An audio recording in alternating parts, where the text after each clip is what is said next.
Saludamos a los hermanos vía internet y estamos estudiando esta maravillosa carta de Segunda Tesalonicenses capítulo 2. Y lo que estuvimos compartiendo el domingo pasado, ¿se acuerdan? Una cosa importante que se desprende en este estudio y en estos versículos: decisiones que determinan un destino. Decisiones que determinan un destino. ¿Por qué?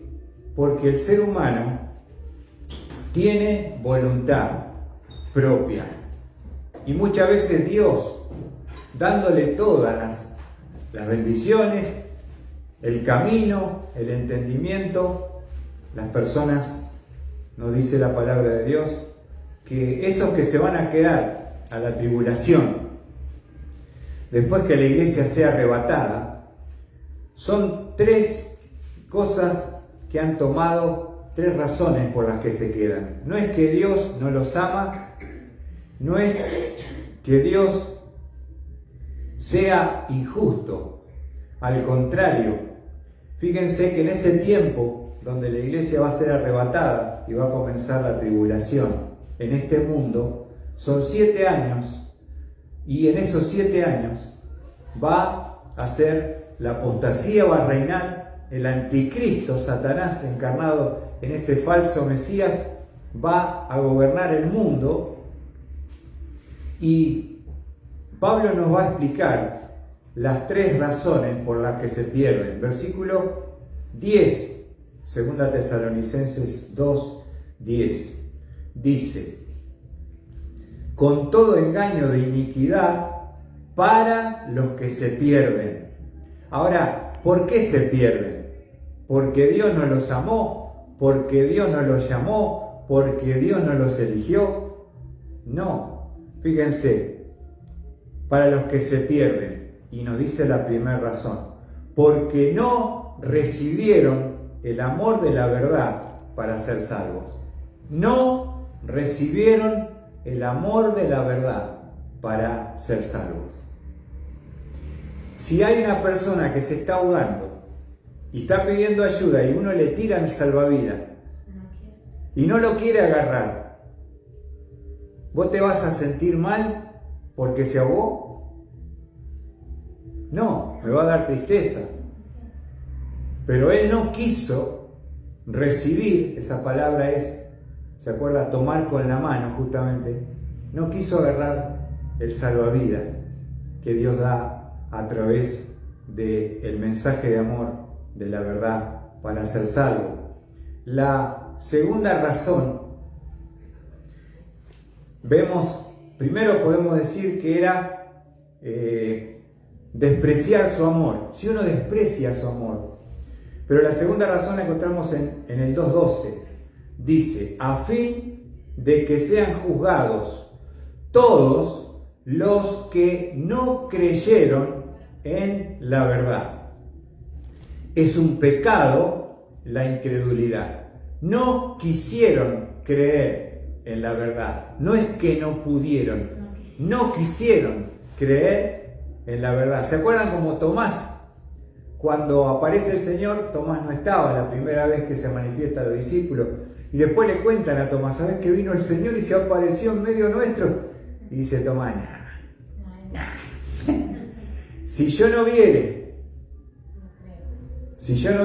la señal de los clavos en sus manos y no metiere mi dedo en su dedo donde está agujereado y su costado, no creeré. 8 días después se le aparece el Señor y le dice: Tomás, vení, mirá, meté tu dedo, tocá, no seas incrédulo, sino creyente. Y dice Tomás: Señor mío y Dios mío. Señor mío y Dios mío. Y dice Jesucristo: bienaventurados los que no vieron y creyeron. Nosotros somos esos, hermanos, que no vimos a Jesús, pero creemos en Jesús, en su amor, en su sacrificio, y que un día le veremos.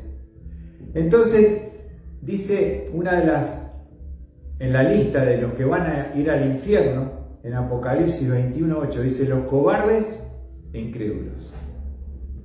Y justamente, ¿por qué no serán salvos estos que se quedan a la tribulación? Primero, ¿cuál era la primera razón? Porque no recibieron el amor de la verdad para ser salvos. El segundo, los que no creyeron, no ejercieron esa fe en la verdad. Pero una tercera razón, porque amaron los placeres y el pecado, por eso no quisieron arrepentirse y ser salvos. Porque dice en el 2:12 al final, sino que se complacieron en la iniquidad. Placer por el pecado, placer por la maldad. No se quisieron arrepentir, no quisieron cambiar sus vidas. Quisieron, como el cerdo revolcado en el barro, siguieron ahí contentos sin querer salir. No quisieron ser salvos. ¿Por qué? Porque amaban la maldad, los placeres y la maldad.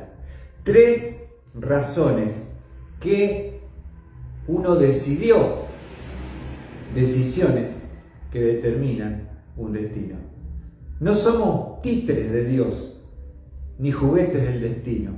Somos el resultado de las decisiones que tomamos. ¿Está bien?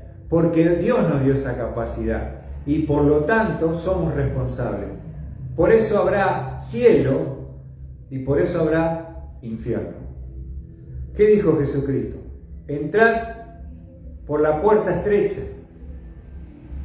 Pero la gente quiere la puerta ancha, el camino ancho. Muchos son los que entran, pero ese camino lleva a la perdición. El camino angosto y la puerta angosta va a la vida eterna, y pocos son los que la hallan. Entonces, tenemos que comprender, y aquí en el texto salta las 3 razones por qué las personas se perdieron. Pero un texto que no compartí, les quiero mostrar que es para ese tiempo de tribulación.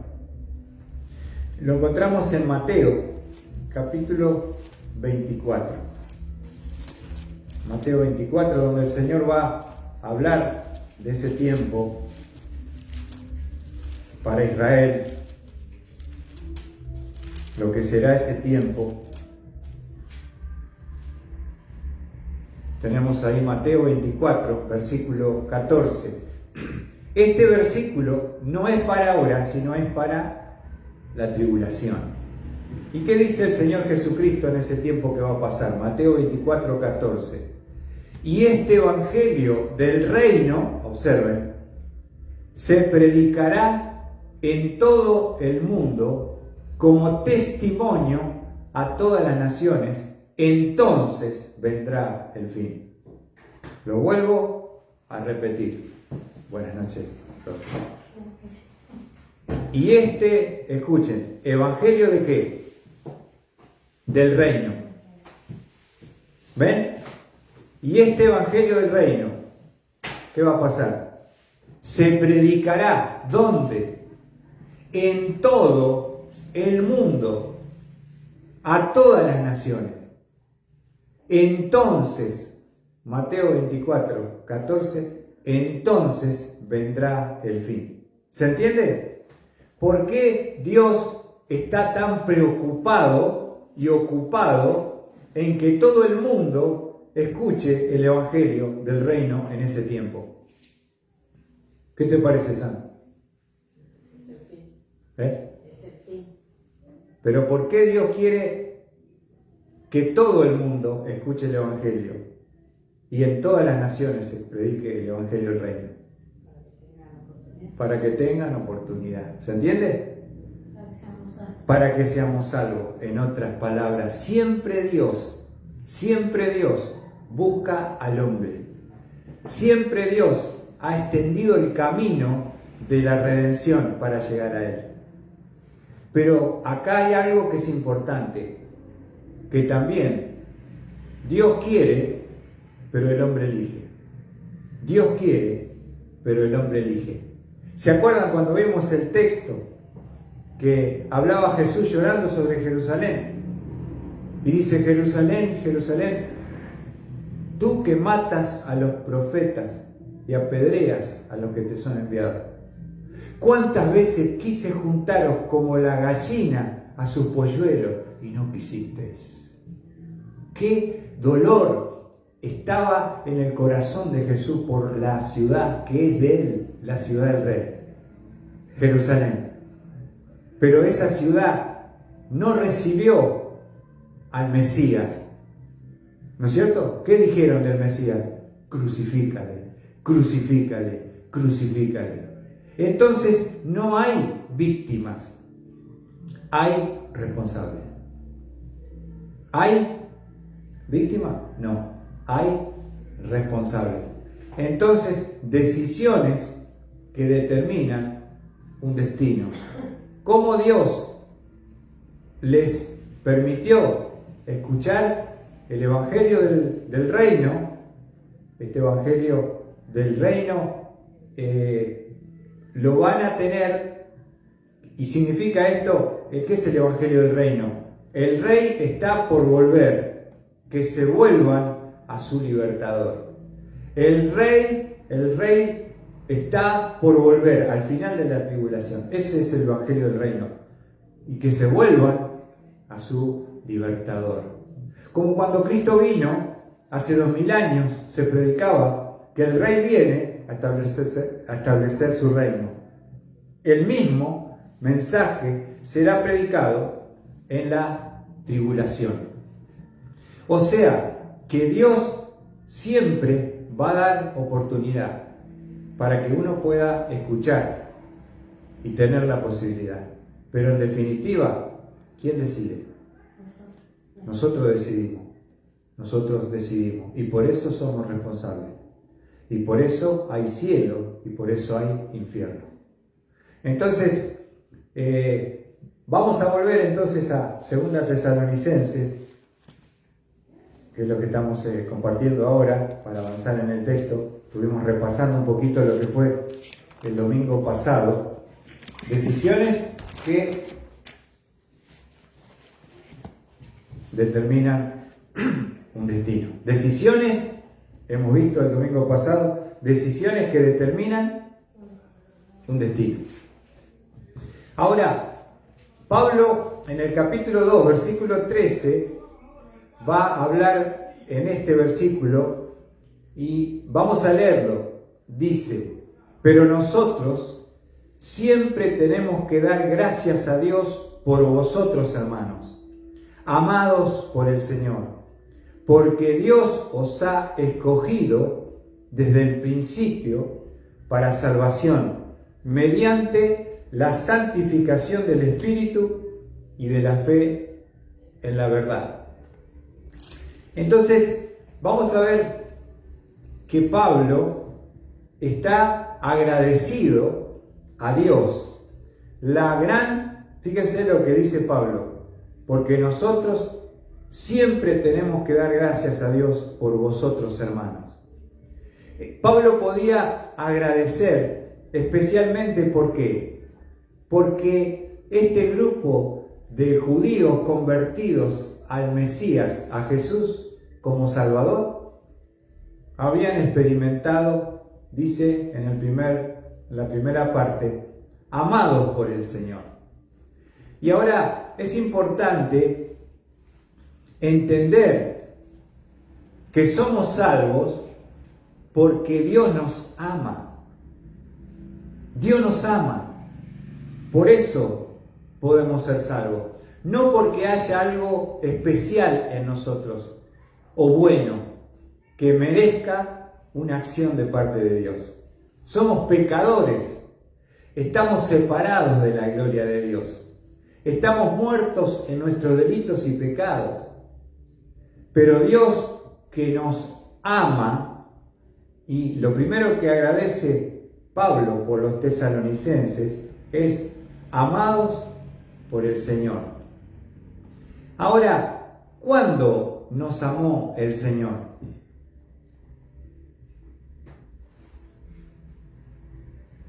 ¿Cuándo nos amó el Señor? Vamos a ver un texto que se encuentra en Jeremías 31:3. ¿Cómo es la característica de ese amor divino, de ese amor de Dios. Jeremías 31:3.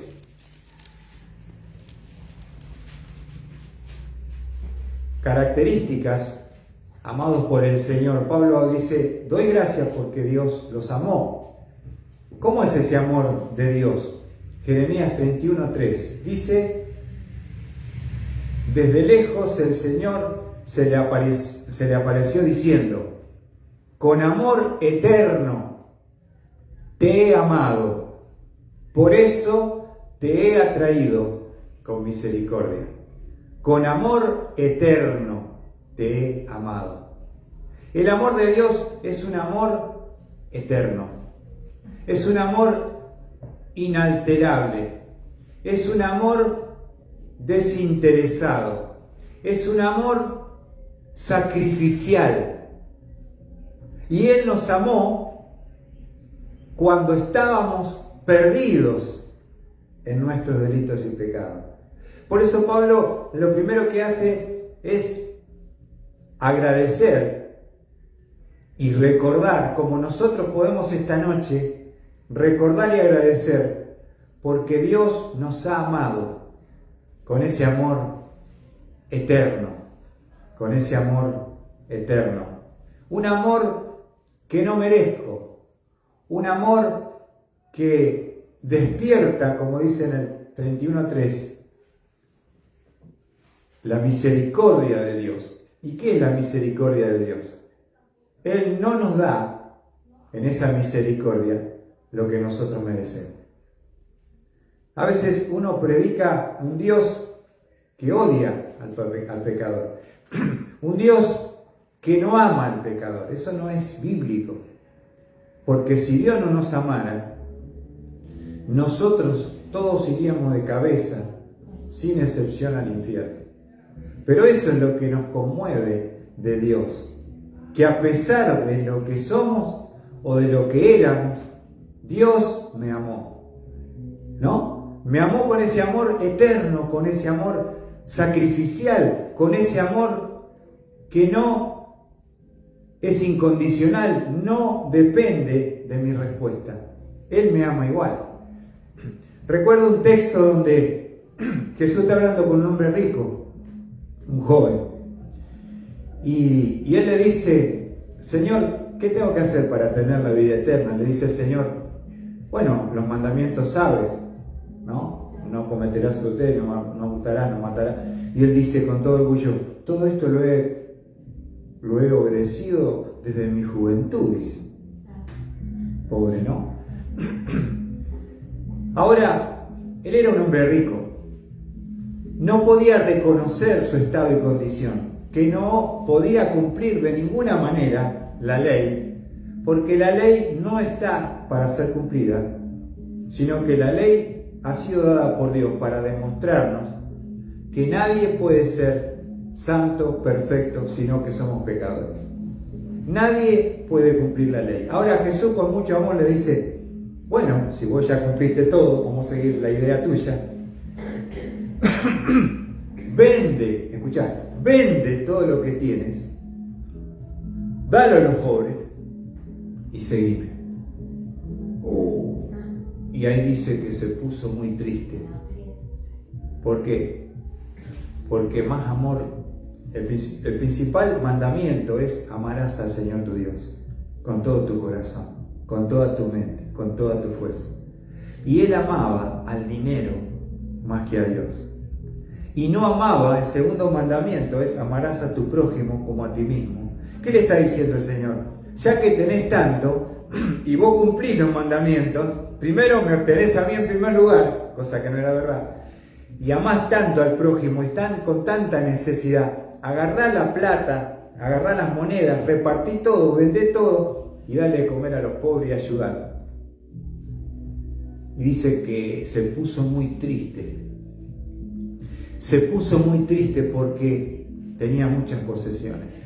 Ahí se dio cuenta que no era tan bueno como él creía que era, pero dice el texto, y Jesús le amó. a pesar de que él no quiso lo que Dios le pidió, no lo cumplió y se perdió, dice, y Dios lo miró con ese amor. Y Dios nos ama profundamente desde la eternidad. Fíjense lo que dice 1 Juan, capítulo 4. 1 Juan, capítulo 4.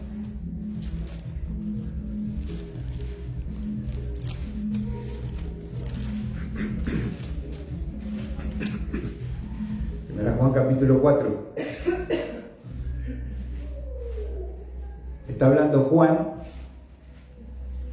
el apóstol Juan, el que se recostaba en el pecho del Señor, el último sobreviviente de los apóstoles.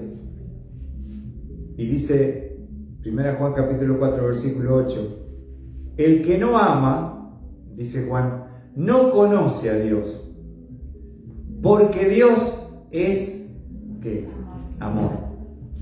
Dios es en su esencia, Él es amor. Por eso nos ama. ¿Se entiende? Ahora, ese amor que Dios es en esencia, Dios es amor. Cuando uno estaba en la escuelita dominical con los niños, lo primero que les enseñaba es Dios es amor.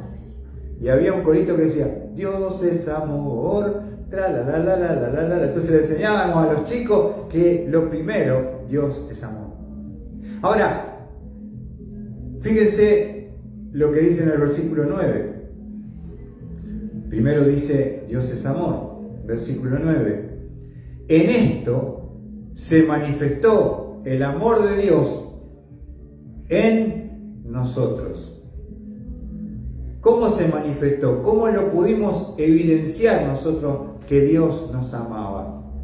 En que Dios ha enviado a su Hijo unigénito al mundo para que vivamos por medio de Él. ¿Cómo puedo medir el amor de Dios?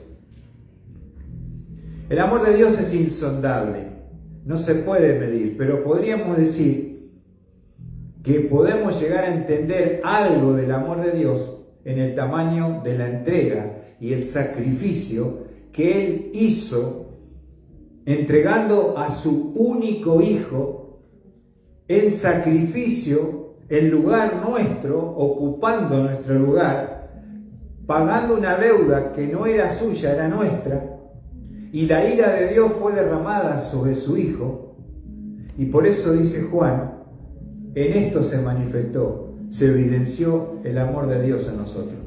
En que Dios ha enviado a su Hijo unigénito al mundo. ¿Para qué? Para que vivamos por medio de Él.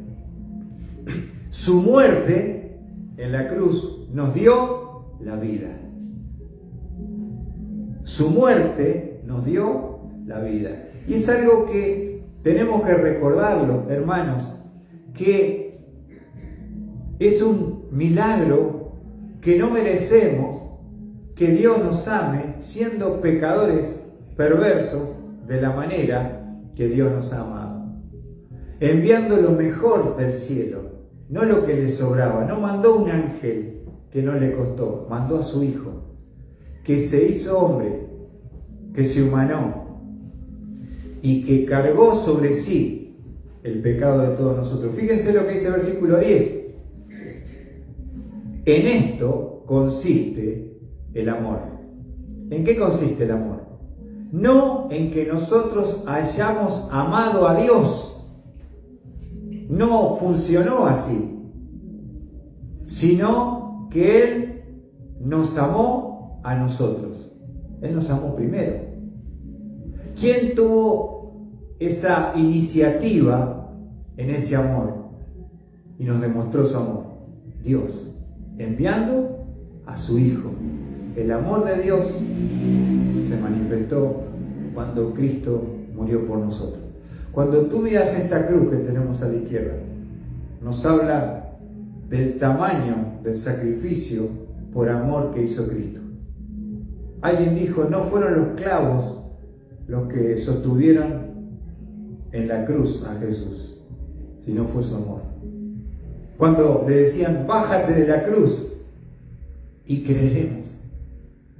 Él dijo, no puedo bajar de acá porque si yo me bajo, no hay salvación, no hay redención. ¿Cómo amó Dios al mundo enviando a su único Hijo? ¿Y cómo lo trató el mundo? A lo suyo vino y los suyos no lo recibieron, los judíos, y lo crucificaron. Pero Dios estaba en su Hijo, manifestando ese amor insondable y sacrificial para atraernos que podamos ser salvos.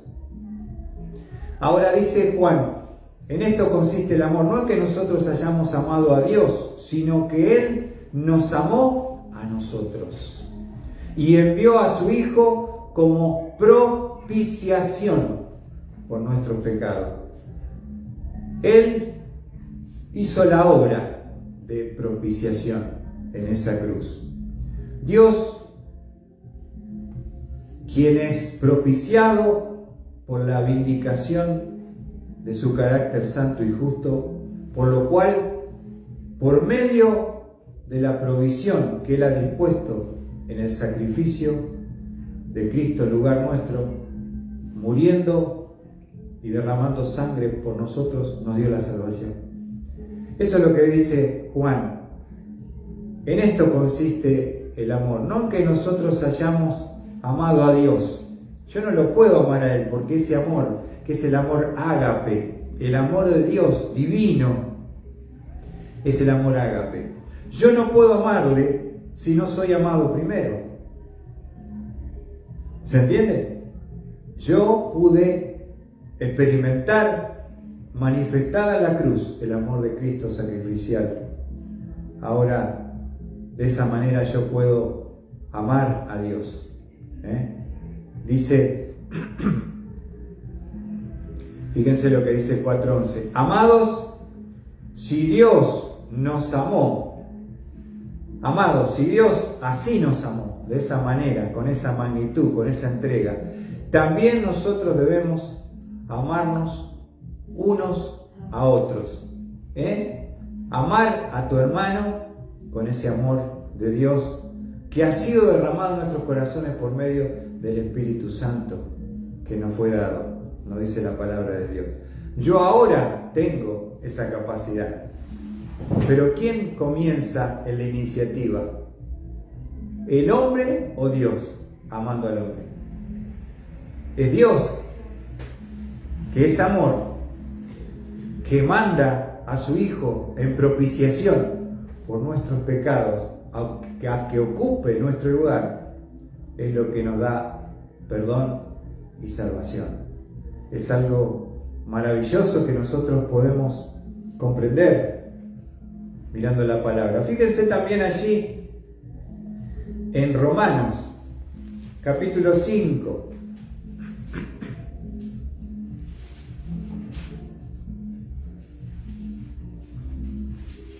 Dios nos amó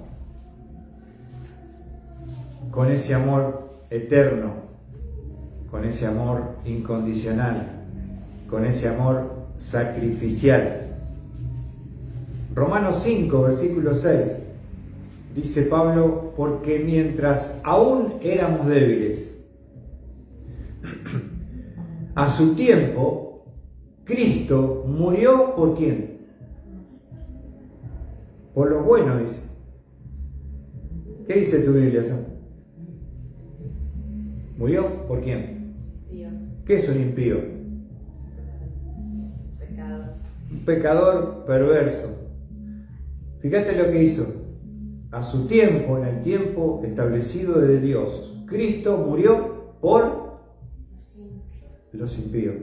O sea, y después Él va a hacer una comparación entre el amor humano y el amor divino. Porque dice versículo 7, porque a duras penas habrá alguien, puede haber, que muera por un justo. Hay ejemplos, alguno que se sacrificó por uno que era justo. Otra, tal vez alguno se atreva a morir por quién, por el bueno. Sí, bueno, Muero porque es bueno. Muero porque es justo. Pero mirá en contraposición el amor de Dios, lo que hizo. Versículo 8. Pero Dios demuestra su amor para con nosotros, en que siendo aún pecadores impíos, Cristo murió por nosotros. Cristo murió por los impíos. Cuando éramos débiles, Cristo murió por nosotros. ¿Cómo podemos decir que Dios no ama al pecador, al impío? La cruz es la evidencia de la manifestación hasta qué punto Dios me amó, que sacrificó en lugar nuestro a su Hijo en la cruz, que llevó nuestras iniquidades, nuestro pecado y fue castigado para poder hacer la paz con Dios, calmar la ira de Dios porque fue desatada sobre su Hijo en la cruz del Calvario. Si eso no es amor, ¿el amor dónde está? ¿Vieron cómo hace ese contraste y comparación? Versículo 7. Porque a duras penas, o sea, tenés que ver un caso en la humanidad raro, excepcional, habrá alguien que muera por un justo. Por ahí vos, para salvar a tu nena, pones el pecho a la bala y moriste en su lugar. Es una criatura inocente, decís, bueno, Lore, por un hijo, por un esposo. Pero vos morirías por un asesino, ladrón. Vos morirías por lo peor de este planeta. Ahí está la diferencia. Pero Dios nos demuestra con evidencia su amor para con nosotros en que siendo aún pecadores impíos, Cristo murió por nosotros. Ese es el amor de Dios. Cristo murió por nosotros. Dice, versículo 9, entonces, mucho más, habiendo sido ahora, después de haber recibido ese amor, justificado. ¿Qué significa la palabra justificado? Declarados justos, como si nunca hubiéramos cometido un solo pecado. Dios nos ve a través de Cristo y Él nos declara legalmente justo. Por eso dice el coro, fui hecho justo sin merecerlo. Mi culpa quitada fue. Toda mi deuda quedó saldada por el Cordero, la persona del Cordero inmortal. Ahora, entonces, mucho más habiendo sido justificado por su sangre. Miren lo que tuvo que pagar Cristo, nuestras almas, con sangre. Eso es redención. Es pagar precio con sangre. Nosotros costamos la sangre de Cristo. ¿Qué te parece? Mira el valor que tenés. Cuando tú dices no soy nada, no valgo nada, tú y yo costamos la sangre de Cristo. Por esa sangre, Él nos compró, nos redimió de la esclavitud, del pecado y de la paternidad del diablo. ¿Qué te parece? Ahora, dice, entonces mucho más, habiendo sido ahora justificados por su sangre, mirá la seguridad, seremos salvos de la ira de Dios por medio de Él. No puede haber ira ya más sobre tu vida, porque Dios ya la derramó sobre su Hijo. Él pagó tu deuda. Él ocupó tu lugar. Él derramó su sangre. Somos de Él. Somos sus hijos. Somos declarados justos. Y miren algo más que dice Pablo en el versículo 10. Porque si cuando éramos enemigos, otra cosa que éramos con respecto a nuestra relación delante de Dios. ¿Cómo éramos nosotros cuando no teníamos a Cristo? ¿Éramos qué? Enemigos. Fuimos reconciliados con Dios por medio de la muerte de su Hijo. Mucho más, habiendo sido reconciliados, seremos salvos por su vida. ¡Qué maravilla! Éramos enemigos, éramos impíos, éramos personas que no merecíamos que Dios nos amara de esa manera, con esa magnitud, con esa compasión hacia nuestras vidas. Entonces, ¿cómo si uno, como los de la tribulación, se acuerdan tres cosas que no quisieron hacer? No quisieron recibir el amor de la verdad, no quisieron creer en la verdad, el placer era porque no quisieron dejar su pecado, su barro, su maldad, no quisieron salir de esa zona de confort. Por eso Dios les va a mandar un poder engañoso.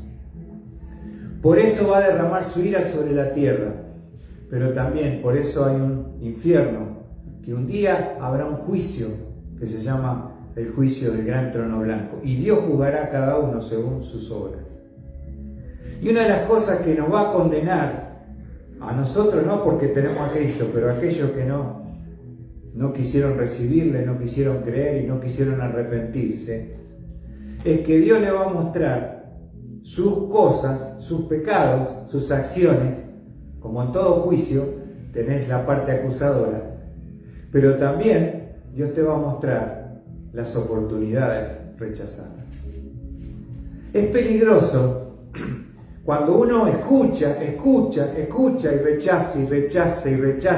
rechaza. ¿Sabe por qué? Porque el corazón en cada oportunidad rechazada se endurece. Por eso es peligroso. Si oyereis hoy su voz, no endurezcáis vuestros corazones. Yo doy gracias, como Pablo, porque la primera vez que escuché el Evangelio a los 12 años, siendo el peor del colegio, no luché, no rechacé, no tuve que pelear mucho para reconocer mi pecado, mi condición y que yo merecía el infierno. Pero cuando escuché, el amor de Dios se manifestó. Juan 3:16, porque de tal manera amó Dios al mundo que dio a su único Hijo, para que todo aquel que en Él cree no se pierda, mas tenga vida eterna. Yo dije, Señor, te veo en una acción que me ama de verdad. Te veo en esa cruz, mirándome y diciéndome, Luis, yo estoy acá por vos. Yo ocupé tu lugar. ¿Qué vas a hacer? ¿Me vas a rechazar o me vas a recibir? Así que, ¿qué dije yo? Esa mañana, abro mi corazón, me arrepiento y recibo a Cristo como mi único y suficiente Salvador. Como dice Pablo, no fui rebelde a la visión de Dios. Qué lindo es poder recibir ese amor, aceptarlo y mediante la gracia de Dios, el favor no merecido, recibir a través de su Hijo salvación y vida eterna. ¿Qué te parece? ¿Te acuerdas de ese momento? Es algo que a veces uno tiende a olvidar y tenemos que ser personas agradecidas. Por eso, volviendo a Tesalonicenses, ¿qué es lo primero que agradece Pablo? Segunda Tesalonicenses 2:13. Pero nosotros siempre, atendé el tiempo, siempre, no a veces, no cuando me acuerdo, pero nosotros siempre tenemos que dar gracias a Dios por vosotros, hermanos, amados por el Señor. ¿Por qué Pablo llegó con Silas, con Timoteo a esa sinagoga? Porque Pablo también recibió ese amor de Dios. ¿Se acuerdan lo que era Saulo de Tarso? Aquel fariseo celoso de la ley, pero que era perseguidor de la iglesia y encarcelaba a los cristianos y participó en la muerte del primer mártir de la iglesia de Jerusalén, Esteban. Y pusieron la ropa a los pies de un joven que se llamaba Saulo, que respiraba amenazas hacia los cristianos. Él tenía un corazón impío, él era perseguidor de Cristo. Y Cristo se le va a presentar en el camino a Damasco diciéndole: Saulo, Saulo. Ve una gloria que lo rodea más potente que el sol. Cae a tierra, queda ciego. Y Jesús le dice: Saulo, Saulo, ¿por qué me persigues? ¿Quién eres, Señor? ¿Quién eres, Señor? Yo soy Jesús, a quien tú persigues. Dura cosa te dar cosa contra el aguijón, Saulo. Y ahí, camino a Damasco, iba con las cartas a buscar cristianos. Había salido de las fronteras de Israel para encarcelarlos, para golpearlos, para llevarlos a blasfemar contra Jesús. Los obligaba. Y ese hombre impío, pecador, perseguidor, perverso, se encuentra con el amor de Dios. Se encuentra con el Jesús a quien perseguía. Y ahí, ciego y tirado en tierra, ya no se creía tan poderoso. Ahí entiende su condición, entiende que necesita creer en Jesús como el Mesías. El Mesías que murió por él. Y ahí tiene que entrar a Damasco, está en una casa ahí, y se entra y se te dirá lo que debes hacer. Hasta que queda ciego, ahí está orando y pidiéndole a Dios la guía, y Dios levanta un hombre piadoso llamado Ananías, y le dice: Ananías, anda, tenés que ir a visitar a Saulo. ¿A quién? A Saulo. Pero vos estás seguro de lo que me estás diciendo. Mirá que él es un perseguidor, es un encarcelador, castigador de cristianos. Ve, porque instrumento escogido me es este, para llevar mi evangelio a reyes, a príncipes y a todo el mundo. ¿Qué te parece? Ese es el amor de Dios que se manifestó y que Pablo dice: yo doy gracias a Dios por vosotros porque fueron amados por el Señor sin merecerlo. Yo no merezco ese amor de ninguna manera, de ninguna forma. Y por eso, en esta noche, podemos nosotros, quiero terminar solamente con un texto que se encuentra en el Salmo 8.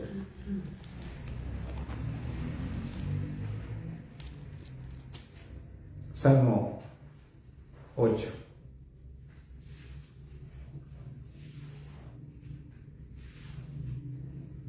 Dice el Salmo 8, versículo 3. ¿Lo tienen allí? Salmo 8, versículo 3.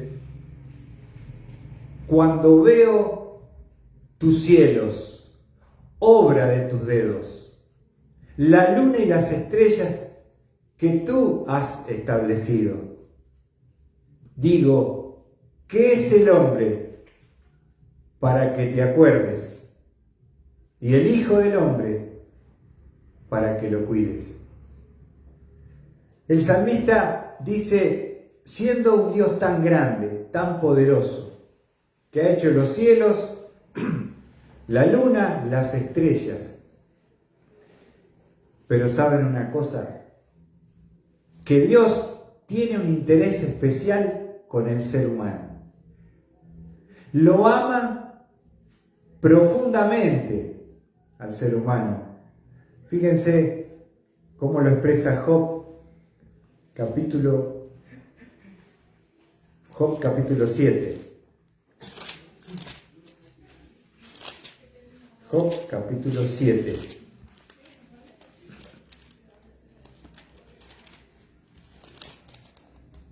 ¿Lo tienen allí? Job 7,